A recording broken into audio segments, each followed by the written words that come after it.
Just saying, I was like, I didn't get here. Wait till he's here, yeah.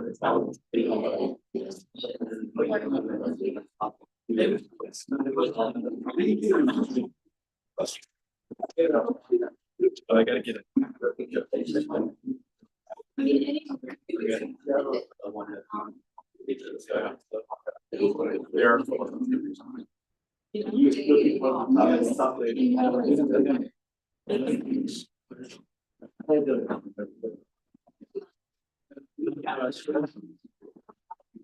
Bring you over here. Yes. You want to give them the name before we go on live, or? We're going to give you a yes, for others. We're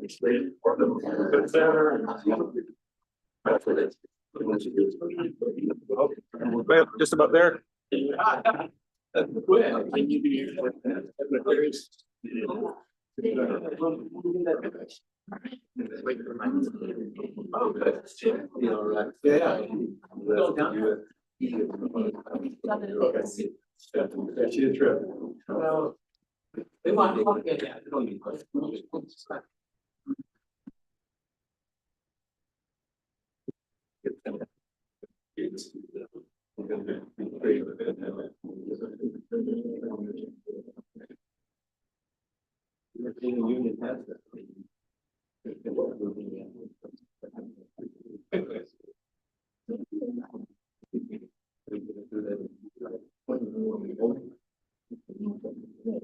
Good morning. Aloha kakahiaka. My name is Carlos Juarez, and I'm delighted to welcome you here to the East West Center's Research Program Speaker Series. Today, I want to just encourage you as you're here, we have some microphones set up, and just remind you that when we have an opportunity to do the question and answer, you'll be pushing one of the buttons there to activate it, and a red light will turn on. After you finish, you can turn it off. But let me take this opportunity first to introduce our series. We have an ongoing research speaker series here that provides a recurring program to spotlight emerging developments across the region. Through this series, we explore environmental, demographic, political, and economic processes that are reshaping the Asia-Pacific region in profound ways. We also, as we are today, have opportunities to really engage people who have experiences outside of the region, but also within. And as we have today, we're joined by Jonas Brunswick, Consul General of the Swiss Confederation in San Francisco. He's going to share with us a talk on apprenticeships, the Swiss model driving innovation and resilience. And let me just briefly share some of his background. He's currently the Consul General in San Francisco, born in Lugano, Switzerland, parla italiano, and then he moved to Egypt, as well as Buenos Aires, Argentina. So he's multilingual, I'm delighted to learn. Also Boston, Massachusetts, where he went to study international relations. He had some experience prior to his current work dealing with nonprofits, organization Peace and Focus, where he contributed to a peacemaking mission through photography. And he's held positions at MIT in fundraising, at the Boston Global Forum in International Affairs, and at Uncharted Play, now Uncharted Power, in social entrepreneurship. Of course, he comes now and joins us in his capacity as the Consul General. Prior to that, he led the academic portfolio at Swissnex in Boston. This is the Swiss Science and Technology Consulate, and he was appointed Deputy CEO there in 2020. Swissnex, and perhaps you'll share a little bit more about it, is of course Switzerland's global network for education, research, and innovation. And very much as we do here in the center, it's really a way of bringing together people to exchange knowledge, ideas, and talent. So finally, prior to his arrival in San Francisco, he served as CEO of Swissnex in India, of course, a region that we do a lot of engagement with here, where he also served as Consul General of Switzerland in Bangalore.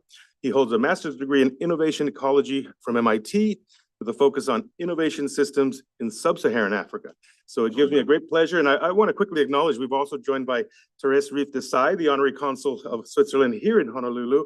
And so grateful for your help and support in bringing him here. Let me stop on that. And again, delighted to welcome you and to hear your remarks here. Aloha. Good morning. Thank you, Carlos. Thank you to the East West Center for giving me the opportunity to present here today. I will try not to make this a death by PowerPoint. If we can put my slides up for everyone to see, that would be great. So I'm delighted to talk about one of the key ingredients of the Swiss success, which is the Swiss dual education model. And in this talk, I'll try to bring some data, of course, into the picture, as well as some anecdotal evidence. And the thesis here is that this is really one of the key ingredients to the Swiss economy's success. Switzerland is known in the world as a very innovative economy, as a very resilient economy. And I want to try to make the case and persuade you that the dual education model has a lot to do with that. So I'll start with a provocation. In most countries, choosing not to go to university at age 15 is a sign of failure. In Switzerland, it's the choice of the majority. It's a feature of the system. And that, again, is tied to the apprenticeships model. So we have about 2/3 of our youth in Switzerland that pursue an apprenticeship. So at age 15, you're in school and you decide what you're going to do with your future. Do you have, should I speak louder? Okay, I'll try to project a little louder. So you're in school and you have to, at age 14, 15, decide which pathway do you want to take. And 2/3 of the youth pursue an apprenticeship pathway. This is a highly systematized setting. We have over 230 professions in which you can do an apprenticeship. At the end of an apprenticeship, which is usually a 4-year curriculum, you have a federal diploma that licenses you to exercise the profession that you are trained in across the entire nation. And it's a system that really has no dead ends because it's a very permeable system, which allows you to also make changes. And it's not that if you pursue an apprenticeship pathway, at the end of it, you cannot also then pursue a higher education degree. And I'll tell you a little bit more about what the various pathways are for doing that. It's a 3-way partnership that no one can exit. No one can exit it because it is bound in the constitution that Switzerland has this apprenticeship system. And the 3-way partnership is, of course, between the federal government, the cantons, which are the states in Switzerland, and industry and the professional organizations. So at the federal government level, that is the strategic direction to the system. That is where you set the standards, where you have the ordinances that then govern what the various professions, curriculums, they don't govern what the curriculums look like, but they govern what the entities that then define the curriculums do and how the interplay between these 3 players work like. And then, of course, the federal government gives the qualifications because, again, if you do an apprenticeships in my home canton, in Ticino, in the Italian part of Switzerland, that needs to be interoperable and you have to be able to exercise your profession, say, in Geneva, the canton where my partner Margot comes from. So that's, again, regulated at the federal level.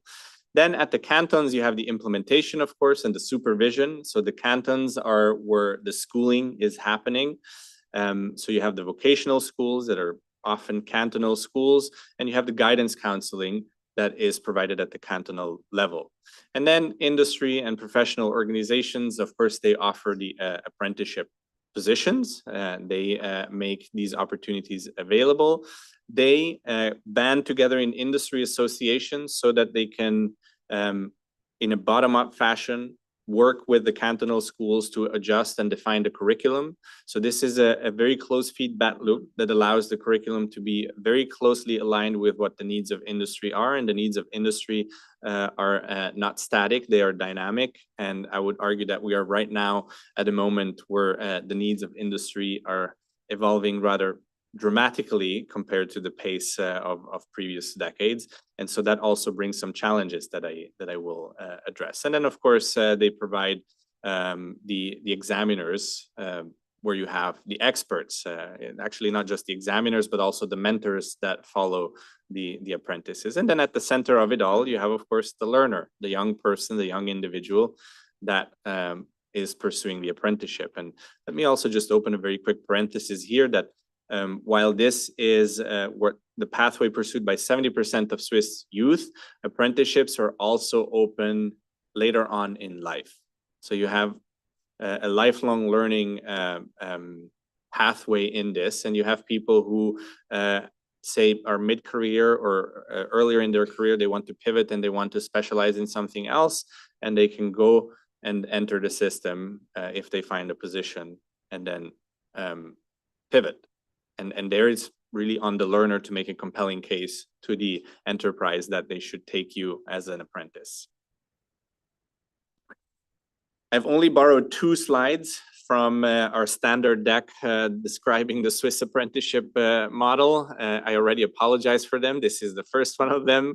And you'll see the second one. This is a very complex graphic, but it's just a good enough way that captures, this is the entirety of the Swiss education system. You have the mandatory schooling, which is 9 to 10 years for everybody, primary, and then primary school and middle school. And then that's where the filtering happens. So age 14, 15 is where you decide, do you want to go to high school and then pursue a university degree, or do you want to pursue the vocational education pathway? And just to be clear, the vocational education pathway, those 70%, does not look the same for everybody. There is ways to do a vocational education that is primarily school-based, and there is one that is primarily industry-based. And that is also a difference that you have perhaps a little bit more in different cantons. So Francophone-speaking cantons and Italian-speaking cantons, they tend to be more on the schooling side of things, whereas the Swiss-German cantons are more on the on industry being embedded within an enterprise. And what that usually looks like is 3 to 4 days a week. You are at the company and you're learning on the job, and 1 to 2 days a week you're in school and you're learning in the classroom. And all the apprentices are paid. And of course, they're not paid a living wage, because at that age, they're still living at home with their parents. So usually the estimates is they earn, they start perhaps at around $600-700 a month in their first year. And then at the end, in their last year of their apprenticeship, they usually earn up to $1,500-1,700. And there's some differences in terms of what industry they're in. If you're doing an apprenticeship as a hairdresser, your income is going to be a little bit different as if you do an apprenticeship in banking. And again, I want you to think of apprenticeships across the board. This is not a white collar, blue collar. There's all sorts of professions are really included in this. Okay, so this is where we try to make sense of this complex breakdown. You see in pink, we have the VET sector. So that's the vocational education and training sector. That is where 70% of the learners then end up going. And then there's the professional education sector that they're funneled into. Whereas on the right side, we have the general education sector. So that's high school. And then we have the higher education sector, where you have academics and the University of Applied Sciences. If you look at the arrows, you'll see that the arrows are not all pointing up straight. So that's the permeability of the system. Somebody in the VET sector can pursue a pathway that ends up in the higher education sector. And somebody that goes to high school can still then end up in the professional education sector. So that is really one of the core tenets of the Swiss system, is the permeability of the system. There are no dead ends. And that is very important, because you do not want the apprenticeship system to be considered a second-grade option. It has to be on par with pursuing a university degree. And that's a real challenge. So here are some facts and figures. 88% or 89% of the graduates are employed ages 25 to 34. So that is putting Switzerland at the third position in the OECD economies. We have about 8% youth unemployment rate. This is a figure from the ILO. In fact, the Swiss figure from the State Secretary for the Economy has this at an even lower figure as a 3%, but I thought I'm going to be biased and take the worst number here, just not to embellish it. And then we have about 9% of young people who are not in employment, education, or training. And so again, much lower than the OECD average and then our neighbors. And then we have, of course, been consistently ranked the most innovative country. The World Intellectual Property Organization, WIPO, has this yearly Global Innovation Index.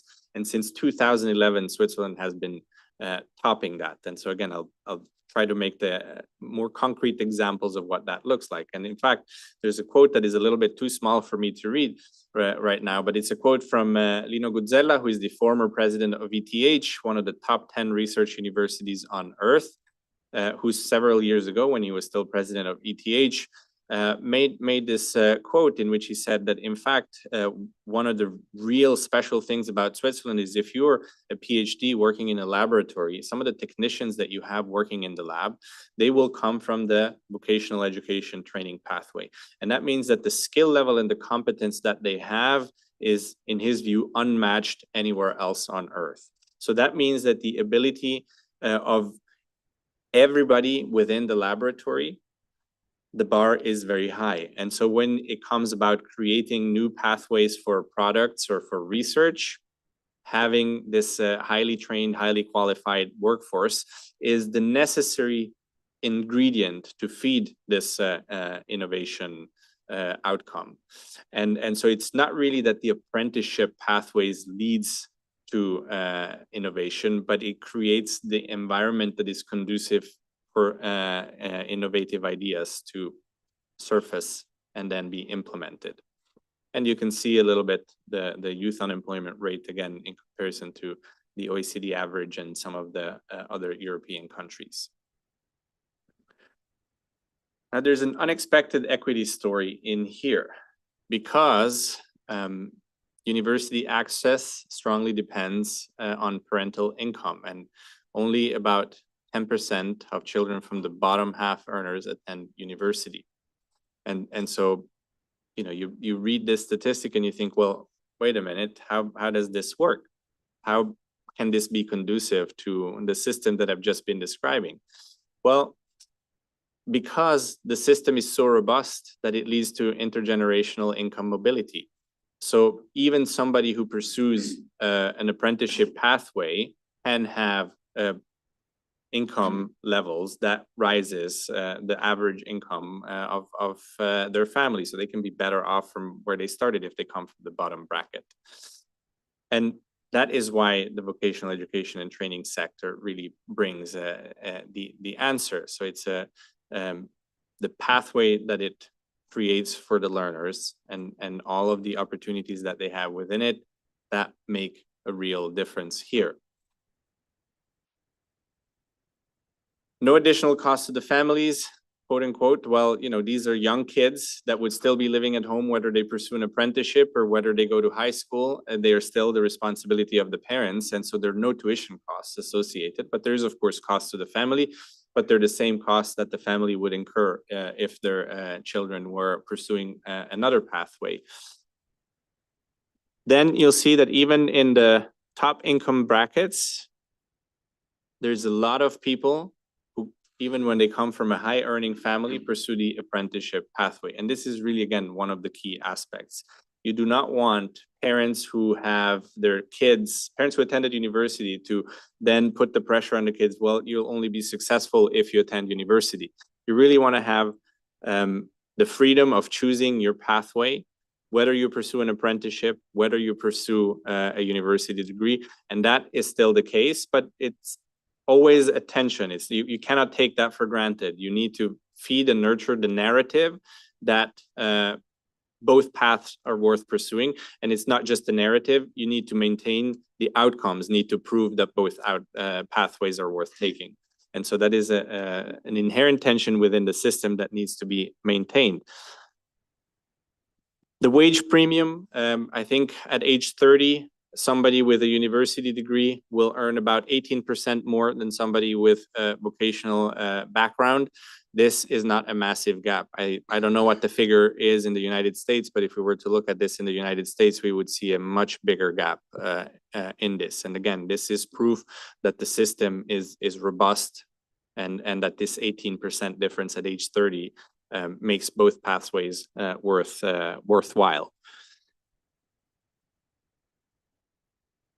And then lastly, what we have, human accumulation becomes less dependent on family wealth. Again, this is the mobility, the social mobility. You do not want a system where the only way to accumulate wealth is intergenerational. You want to have a society in which the accumulation of wealth is based on what you do and what you contribute to. And it is possible for people who pursue the vocational background, the vocational pathway, to build wealth. There are a few structural tensions within the system. The first is certainly the biggest one, which is the gender segregation. At age 14, 15, gender choices are locked in, but the gender identity of the young people is not yet fully formed. So what you have is women concentrate on the social professions and the caretaking professions, and men tend to hyper concentrate on the engineering professions and the IT professions. So there's a few sectors where even to this day in 2026, we have 90% men and 10% women, like in engineering and IT, and in nursing, it's 80-20. So that is a real tension. And there are measures in place that try to address this, but this is not something that you can have an easy fix on, where just with one policy, you can very quickly change this, because this is a result of a system that has been built over a century. In fact, the first time that the Swiss lawmakers put the vocational education into law was in 1930. So we're just approaching the 100-year mark of the system, or the modern system as we know it. Ways in which this is trying to be tackled is, there are numerous ways. In November every year, there is a career day for young school age, so kids that are at the age about when they have to decide. And there's a deliberate effort to ensure that young men are exposed to the professions that they're not ending up in, and young women are exposed to the professions that they don't end up in. At the same time, there is an effort to professionalize the counseling that I mentioned earlier, that is taken care of at the cantonal level, so that you remove biases that are embedded in the counseling profession, and that you can try to really broaden the horizons and the possibilities for learners. Another challenge that is perhaps more successfully addressed is the pro-cyclicality. When the economy is in a downturn, companies are less likely to want to offer apprenticeships because of the economic conditions. So that poses structural risk. Fortunately, COVID has shown that Switzerland is well equipped to meet the challenges, the structural challenges that come with this, and that is done in a number of ways. So industry associations have to pay into an apprenticeship fund, so that when there are some shocks to the industry, there is a fund that can come in and ensure that the apprenticeships are offered. Cantons also step in, and sometimes they subsidize the companies so that they keep the apprentices in training. Sometimes they are not able to stay, so they help them find positions with other companies, or you have something that is called short-term apprentices, where they can hop from company to company in the same industry, and ensure that there is continuity, because you might still have a little bit of a need. And then lastly, something that's very interesting is, these apprentices, they are productive from early on. So it's not like having an apprentice in your company is just a burden and a cost, but these are productive employees, and they generate value. And so often you have some cases when there is an economic downturn, it is not the apprentices who are the ones at risk of being cut, because they're cheap labor at the same time. You know, they are in training, they don't cost a lot, and they are competent. And so the companies often have an incentive to not look at apprentices where you want to make the cuts, also because the financials of it are then not the same as their regular employees. And then the third tension is the internal variation. There's something known as the Röstigraben in Switzerland, which is the cultural divide between the Swiss-German part and the Francophone part in particular, but also with the Italian-speaking part. And that is not just a cultural divide, it also manifests in the apprenticeship system. You have the highest number of young people pursuing apprenticeships in the Swiss-German part. It is a little bit less in the Swiss-French part and a little bit less also in the Swiss-Italian part. And the way in which apprenticeships are pursued in the Francophone and the Italophone parts of Switzerland is also different because they're more school intensive rather than more job intensive or learning on the job. And so again, these are some internal tensions that one needs to be aware of and that Switzerland is navigating. Now for this room, I think it is always interesting to think about, well, what can we learn and what can other countries and other contexts take from this? So the conclusion that I want to present you is that principles travel, mechanics don't, and that is where most countries get it wrong. You always have countries that come knock on Switzerland's door, go knock on Germany's door, go knock on Austria's door and say, oh, you have a fantastic apprenticeship system. Tell us how it works. We'll replicate it at home. And that is when you focus on the mechanics, and that just does not work. In Switzerland, as I mentioned, this system has come into play over the last century, and it's deeply embedded in the operating system of the country, in the legal system of the country, in the cultural system of the country, and so you cannot just export it. But there are some principles that you can apply, and the first one is this tripartite ownership, federal, state level, and then industry level. This ownership is really important. This is one of the core principles. And so whenever we look at supporting US states, and Switzerland is involved in a lot of initiatives across several US states that want to build out their apprenticeship system, the hardest of the three to get on board, any guesses? Industry. Industry is the hardest because there is not this culture, and there's not the experience of seeing that you get real economic value out of this. To industry, this looks like a cost. It does not look like an investment that has a very clear return. In Switzerland, the metrics are very clear. All apprenticeships bring an ROI. And some bring it earlier than others already while they're in training. Others bring it once the training is completed. But that is a very key case. The way industry manifests interest, if industry says, yeah, we're interested, but somebody else has to pay for it, it won't fly. It won't fly. You know, it isn't in Switzerland. It's not that industry pays for the system. Industry pays for the apprentice salary. Industry does not pay for the schools. The cantons pay for the school, and there's cantonal and federal money that goes into that. So that's the first one. And then the social parity of pathways. I've mentioned this numerous times. If apprenticeships are perceived as a second choice, as a second best choice, it will be very difficult for a system, a robust system, to emerge, because you will have an incentive for people to pursue other pathways that are more lucrative. So you have to elevate both the dignity of the apprenticeship pathway, but also the economic remuneration needs to be at a place that makes it worthwhile. And then again, another key principle is permeability. No dead ends. It cannot be, you will not have a successful system if you end up having dead ends. You pursue an apprenticeship in one field and then you hit the ceiling early on, and that's it. You're going to be doing that and you're stuck. And then lastly, employer co-investment in curriculum. Of course, this proximity between what you learn and what industry needs, shortening this feedback loop, very important. So in Switzerland, we like to consider this not a finished product, but a live experiment.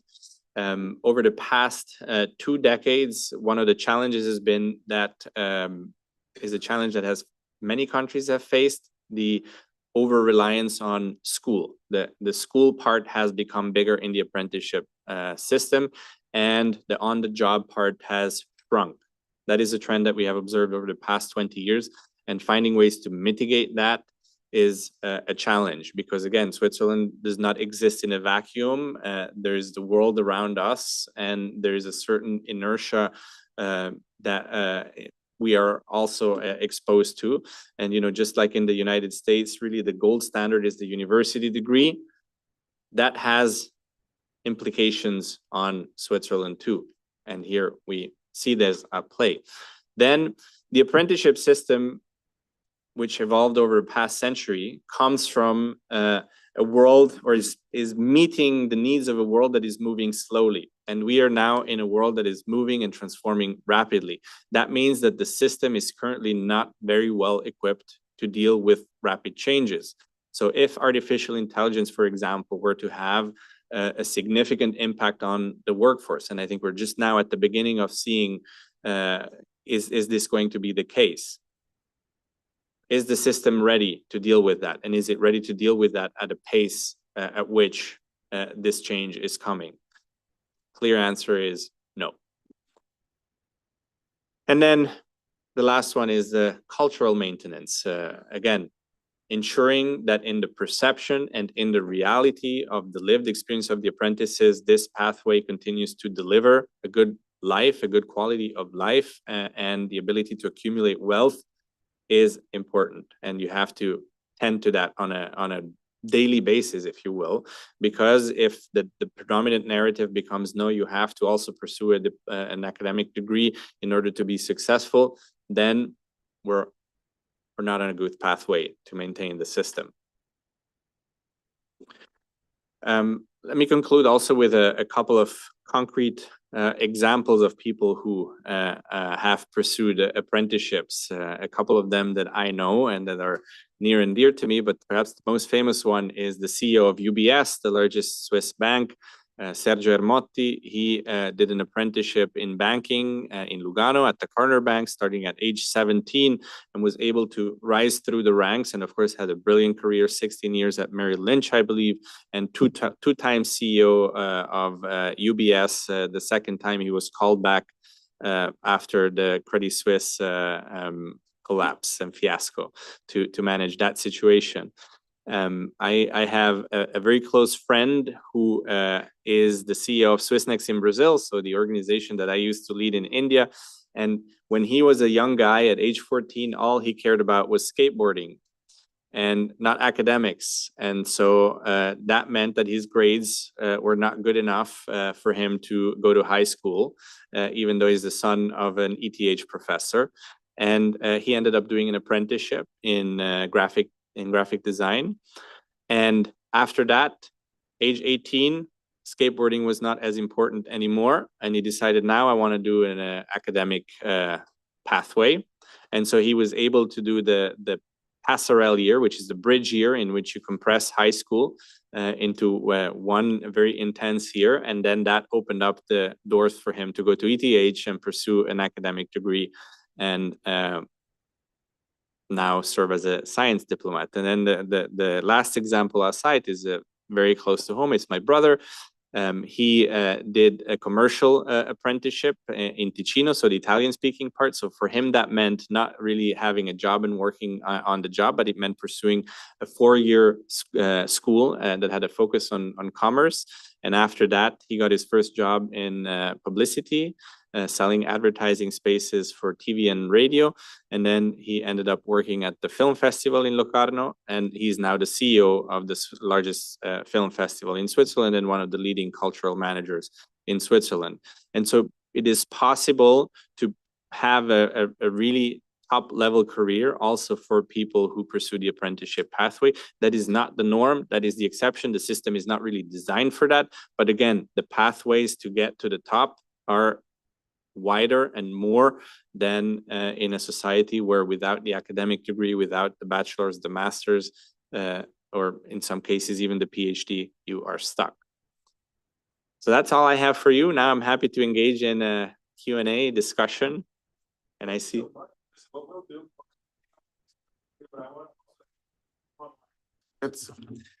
Sorry about that. We'll take questions from you, and then what I'll be doing is alternating to take some of our online questions. We have some very good ones. But let me open it first here, and go ahead, sir. Oh, yeah. This is long overdue in the US. We used to have vocational schools. My brother went to motorcycle repair school and he thrived. We do have it in the form of the US military though, but instead of 2/3, it's more like 1/100th actually go that route. The question is, what happens to there's clearly a third group here. either unskilled or people just unwilling to work, or that doesn't capture those two? What do you do with those folks?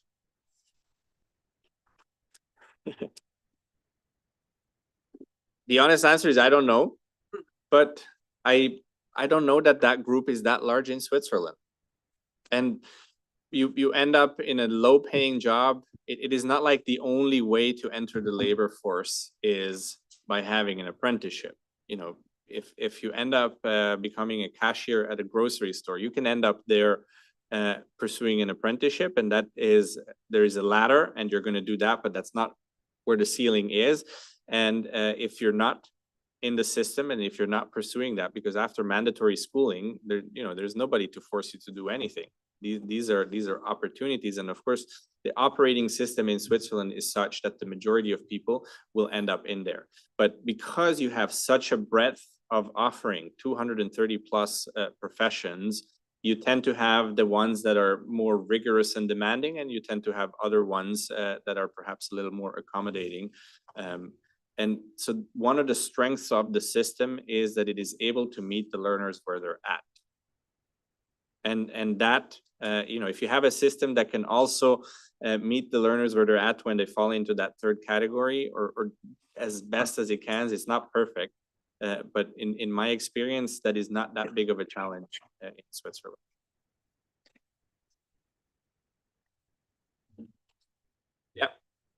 Yeah, that's a very good point. There's a societal pressure. It's just part of the operating system. You go through with it. This is the way it works. Let me quickly take one from online, as we have a two-part question from William Annenson. What motivates Swiss companies to invest so consistently in apprenticeships, and how do they measure the return on investment over time? And then I'm just going to follow, because he's got another part here. Obviously, these function through strong collaboration that you've highlighted, government, industry, education. What governance structures or policy frameworks have been most critical in sustaining the alignment over time, and how are competing interests effectively balanced? So maybe just continue a little bit on that. Can you repeat the Well, in Italiano, va bene. Let me just say, first was how you measure the return on investment, but the other would be really more, what are some critical, factors that help, sustain this over time? Well, I mean, the return on investment, there is productivity measures that are in place within industry, and it's both qualitative and quantitative. And the reality is that across the board, the system works because the companies get a return on investment. No, it's not every Swiss company offers apprenticeships, by the way. It's not that there's a mandate that forces companies to do it. That does not exist. Companies do it because they want to do it, because they reap benefits from it. And it's also the case that you train an apprentice, you have no guarantee that that person will stay in your firm. They may go end up at a competitor, and that is fine. That is, again, a feature of the system, because that also fosters a circulation, that also allows companies to be exposed to ways in which things are done elsewhere in the same industry. And this whole circulation, this whole mobility of talent is, again, a feature of the system. So the ROI to them is very clear.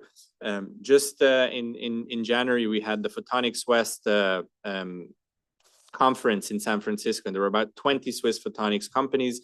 I was touring the pavilion and got to meet 5 or 6 of them, and I asked each of them if they had apprentices. And these are even small companies of 50 to 100 people, and every company that I asked has apprentices, and they're so proud that they do, and they're so happy that they do, because they get so much out of it. So it really is, the best way, I'm not doing it justice here, but the best way would be to go and actually see and have the concrete examples of both the most advanced high-tech industry and see how they have apprentices and embed them. Excellent. Let's turn over here to Charles. Yeah, I guess I have several short questions too. The first is, you said that the cantons basically pay, I guess, especially for the compulsory part of the system. And so obviously with 26 cantons, you have some that are richer and some that are poorer, and some that have more industry and some that have less. So I wondered about the central government role and trying to even this out and how well it works. The second thing is when you mentioned the three owners, you didn't mention the parents and the public. And we think of that as a big part of our educational system. There's school boards, there's PTAs and so forth. So I was kind of interested in participation and in evaluation, and whether the evaluation is a broad process or a kind of regulatory bureaucratic process. And the third question is models. If you're an American, almost every other educational system in the advanced world is a model because ours is so bad. But if you have this sounds very much like the I forgot what the German is called, Ausbildungs system, but apprentice system in Germany. But if you look around the world, do the Swiss feel theirs is number one, or do you have models out there that you think are useful to look into, and how you do that? So let me start with the first one, which is the 26 cantons, disparities within cantons. So one of the features of the Swiss system, and that is not the apprenticeship system, is that we do not have a hyper concentration of one canton or one city that is the dominant one, and then there is very little for others. You know, I spent 11 years in Boston and in Massachusetts. Most things revolve around Boston, a little bit around Worcester, and then not much else. That is not the case in Switzerland. Again, tied to the apprenticeship system. Let me give you a concrete example. In the Jura, which is a francophone canton, the watchmaking industry is strongly rooted there. And the technical expertise that comes out of the watchmaking industry and the apprentices in that has allowed for the medtech industry to rise, and it is physically located there because of the proximity. That's where you have the talent that you need. And so it's not all concentrated in Zurich or in Lausanne or in Geneva, where you have a lot of the R&D hubs. And there are also policies at the federal level. The most powerful supercomputer in Europe is in the canton of Ticino, which is the poorer canton of the country, and it was deliberately put there. It's affiliated with ETH in Zurich. It's a 2.5-hour train ride, but it was a deliberate choice to put that infrastructure there, because when you anchor that infrastructure there, that is rising the bar for the whole ecosystem. There didn't used to be a university in that canton until the 90s. Now there is, and it's in some areas it is at the forefront, and it's a leading research university. So deliberate interventions at the system level that allows for this to be permeable throughout. And then it's also possible that people have mobility across cantons to pursue the apprenticeship opportunity that best suits them. It is, we're a small geography, so you may be living in one canton and then getting your education and your apprenticeship in another. That is entirely the case too. Thank you. Let me move on. I have a good question. I'll come back to yours in a moment online. This is from Sally Nomisa. And first, she's just asking about the question of a brain drain. Do you have a brain drain challenge in terms of, Swiss graduates remaining there? But maybe related, she notes here that here in Hawaii, we have a shortage of doctors, health professionals, because they can earn more and afford, obviously, more elsewhere.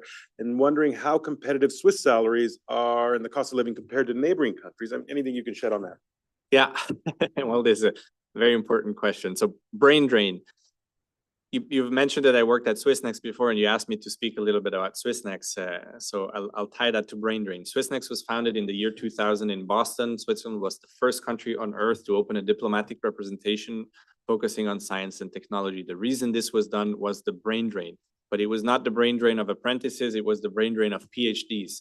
Switzerland invests a lot of money into training PhDs, but it does not have enough opportunities for them to then get a position in Switzerland. So the Swiss National Science Foundation has for a long time been funding postdocs all over the world of Swiss PhDs, or people who pursued their PhD in Switzerland.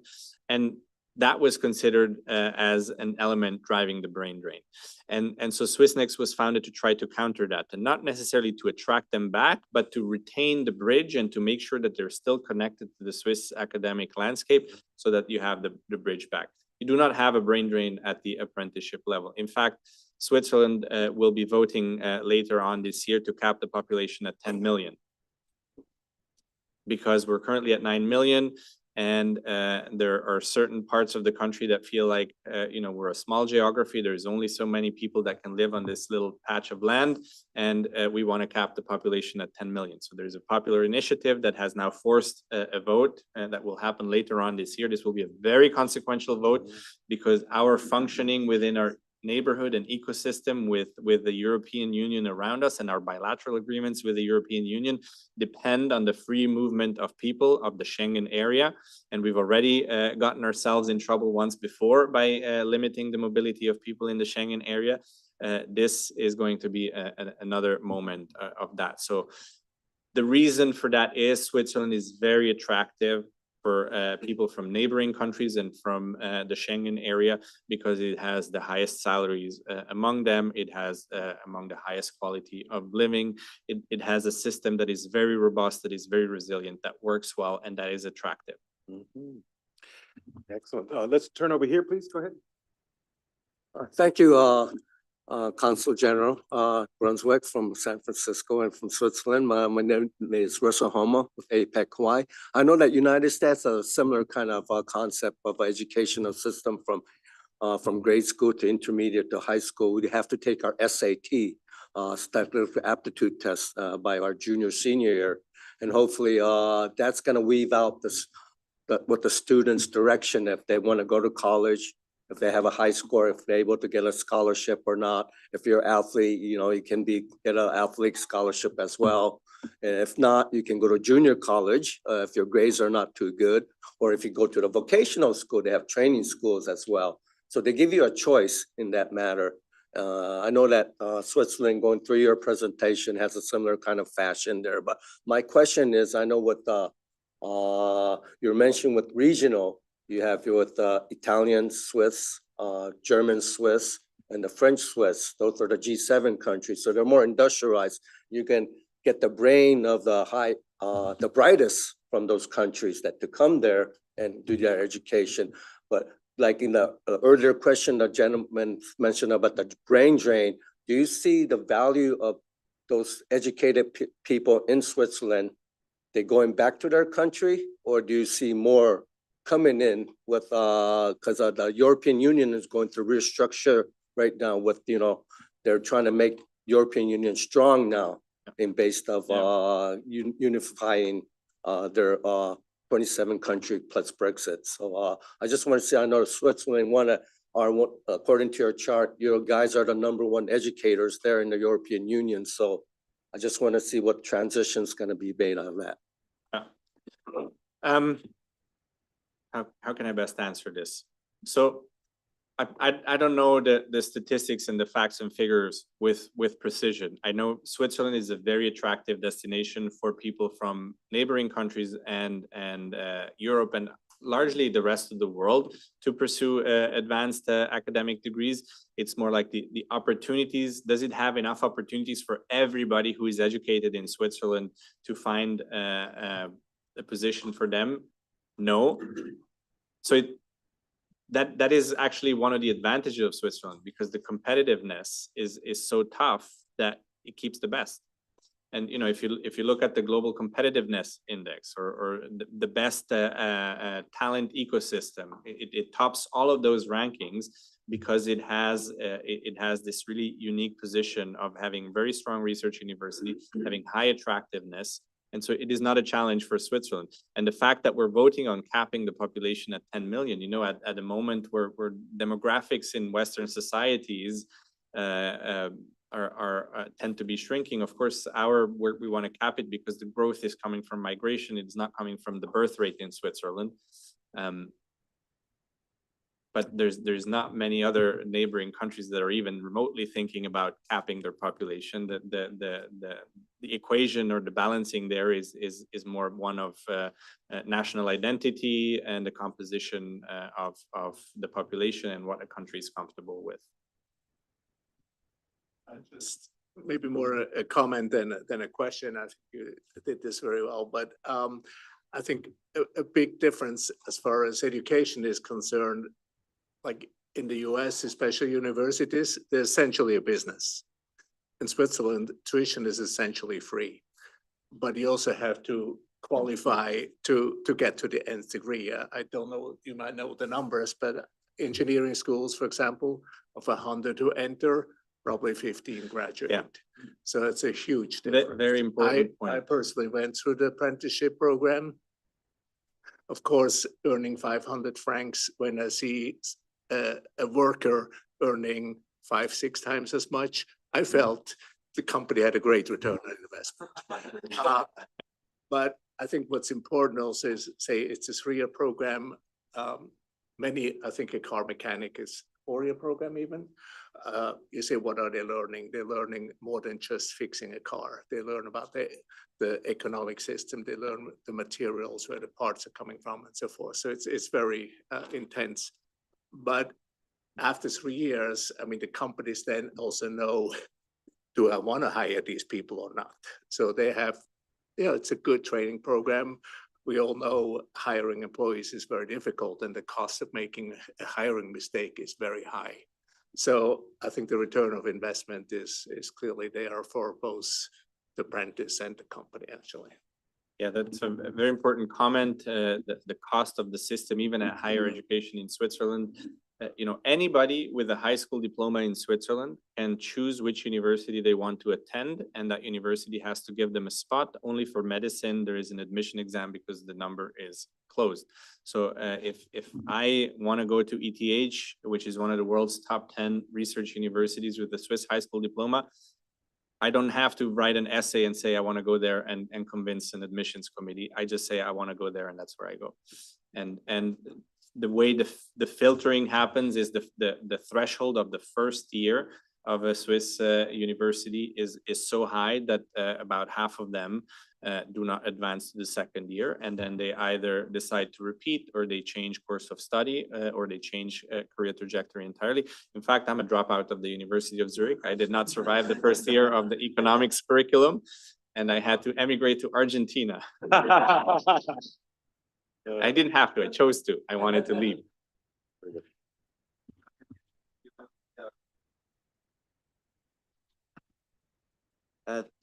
Thank you, Consul.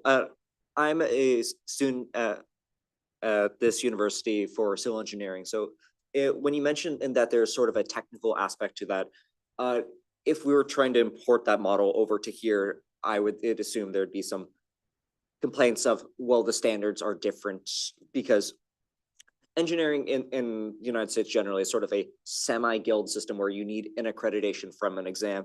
You need some technical things. They expect you to do apprenticeships. So it's this weird in between. And I was kind of curious how that sort of works for engineering over in Switzerland.